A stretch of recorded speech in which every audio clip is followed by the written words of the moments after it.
नेपालगञ्जको यो night shooting चाहिँ आज लास्ट हो हाम्रो। सायद नेपालगञ्ज नै लास्ट नाइट हुन सक्छ आज हाम्रो। यहाँ सुटिङ भइरहेछ आँपघारीमा, हेर्नु होला फिल्म मुक्तिपुर।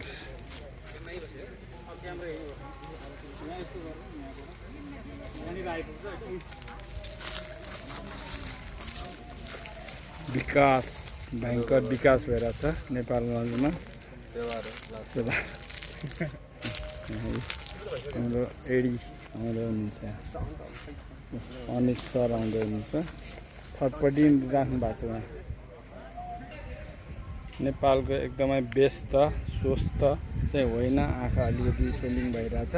व्यस्त चाहिँ हो है, उहाँ ड्रेसमा हुनुहुन्छ हाम्रो जीवन पोखरेल दाजु, र ऊ यता हुनुहुन्छ हाम्रो सुभाष तामाङ, यता हुनुहुन्छ हाम्रो एकदमै व्यस्त प्रोडक्सन।